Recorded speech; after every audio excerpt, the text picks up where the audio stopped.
Welcome back. Today you can listen for the word of the day later in the video. We'll talk about a classic work of art, a terrible event, a stellar individual, a landmark television series, a song, and a quote. So grab your favorite cuppa, sit back, and let's check it out.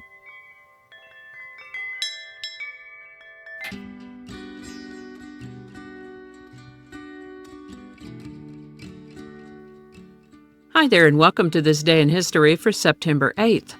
September 8th is the 251st day of the year in the Gregorian calendar, 252nd in leap years, with 114 days remaining to the end of the year. Today's word is emotive. Emotive is an adjective that means marked by special bearing upon, reference to, or involvement with the emotions. Evocative of or appealing to the emotions, or expressive of feeling.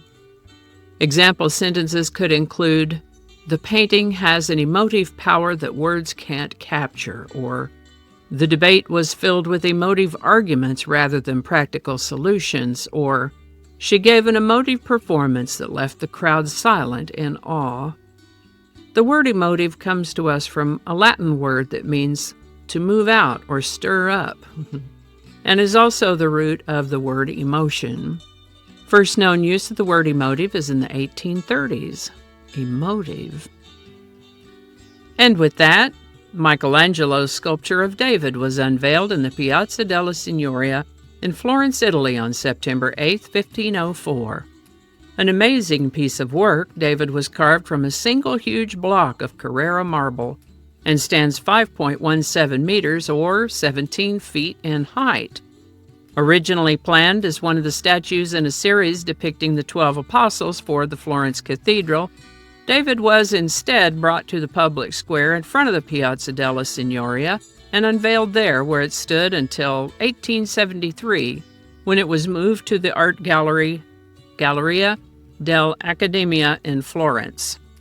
A replica of the original was placed at the original site in front of the Piazza della Signoria in 1910.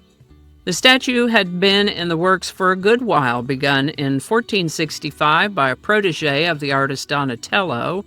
Work on David stopped the following year, though, when Donatello died. Attempts to commission another sculpture were on again, off again for the next several decades, while the unfinished sculpture lay out in the elements in the yard of the cathedral workshop. Leonardo da Vinci was consulted about the work. A sculptor named Andrea Sansovino was interested in the project. Michelangelo Buonarroti was able to convince those in charge that he was the man for the job at the tender age of 26. He got the contract in August of 1501 and began work the following month. As the work progressed, officials realized that this huge statue, which weighed about 8.5 tons, would be impossible to hoist to the roof of the cathedral as originally planned. So they began discussing alternate locations for it, ultimately settling on the Piazza della Signoria there in Florence, Italy, where it was unveiled on September 8, 1504. Now we're going to do quite the time hop from 1504 to 1900, where I will remind you to keep your be careful on, because we're going into hurricane season. There sure was a powerful hurricane that hit Galveston, Texas on September 8th, 1900. It was a bad one, Cat 4 that one, known as the Great Galveston Hurricane, the Galveston Flood, or the Great Storm of 1900. There may be other names for it as well.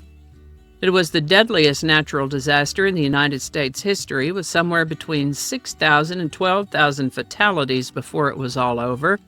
It destroyed about 7,000 buildings, including homes and businesses. We do have an advantage now of highly advanced weather forecasting, satellite imagery, and robust communication and warning systems. And we have the benefit of improved materials and techniques in building construction in order to construct buildings that are more resistant to weather conditions. That said, keep your be careful on as we go into hurricane season. This is the birthday of Virginia Patterson Hensley, born September 8, 1932, in Winchester, Virginia. If you don't recognize that name, perhaps you'll recognize her professional name, Patsy Cline.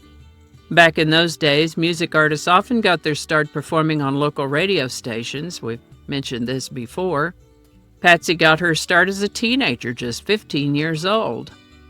She cut a few records and was invited to be on the Arthur Godfrey Talent Scout Show, which was a live radio and TV show that aired in the 1940s and 50s. How they did that was Mr. Godfrey would have up-and-coming but as yet unknown artists on the show to perform. The winner of each show was chosen by what they called an applause meter, and we'll hear a little bit more about that in a minute. Patsy Cline is rightly considered to be one of the most influential vocalists of the 20th century. She certainly had a distinctive voice and delivery, and was one of the first country music artists to cross over into pop, an amazing talent.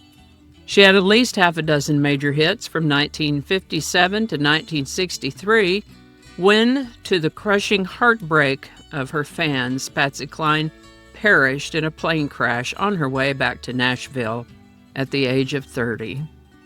Of course, there's so much more to her life and experience. She's been portrayed in movies like a 1985 biopic about her called Sweet Dreams, starring Jessica Lange. The late, great Patsy Cline, an amazing talent. The landmark American science fiction television series Star Trek premiered on September 8, 1966. The first aired episode was called The Man Trap, and without giving too much away, the blurb says, a shape-shifting, salt-craving creature terrorizes the crew of the Enterprise. You can find clips of it all over YouTube, and if you're really curious, whole episodes of Star Trek online. Today's song is Walking After Midnight by Patsy Cline. Written by Alan Block and Don Hecht back in 1954, the song was initially offered to singer Kay Starr, but her label declined. A couple years later, Mr. Hecht pawned his furniture to raise money to get a demo record made. A singer named Lynn Howard was the voice on that one. He brought the demo record to Patsy Cline's producer. Patsy wasn't wild about this song at first. There was another song she liked better called A Poor Man's Roses or A Rich Man's Gold. And the trade-off was that if she would sing Walking After Midnight for the A-side, she could do Poor Man's Roses for the B-side. So that was in the works when she was invited to perform on a show called Arthur Godfrey's Talent Scouts in January of 1957. She wanted to sing Poor Man's Roses for the show, but the show's producer wanted her to sing Walking After Midnight, which she did, and the audience loved it. I went to look for a link to the song, and I did find an audio version from that Arthur Godfrey show. In that version, we get to share in her surprise and delight when she wins the night. She later re-recorded the song with a few slight differences, but this version, the one she sang on Arthur Godfrey, is the one that really brought her to the attention of the public and became her first major hit single. The success of Walking After Midnight from Miss Cline was pivotal, by the way, in her crossover from country to pop. Walking After Midnight by Patsy Cline. I have a couple of links in the description. One is her performance on Arthur Godfrey's show, and the other one is more like what you would have heard on the radio in that time. Patsy Cline. How about that? One of the things I think so many people like about Patsy Cline's songs is the emotive quality of her delivery, which leads us to today's quote. If you can't do it with feeling, don't. Patsy Cline. All right, y'all take care. Be good to each other. I'll see you next time. Days remaining to the end of the year. Oh, yeah? Take that. Grateful for editing. Piazza della Signoria. That's what I thought. Piazza della Signoria. Okay, thank you. Piazza della Signoria.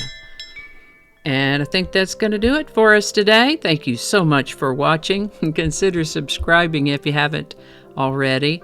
Feel free to share this video with a link in your email, messaging, or social media.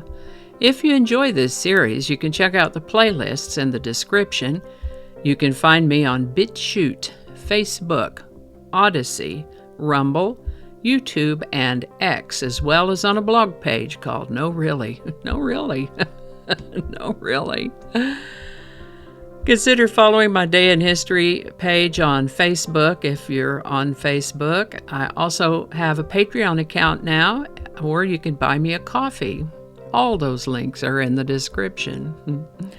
Alrighty, that's all I can think of right now. Thanks again, and I'll see you next time.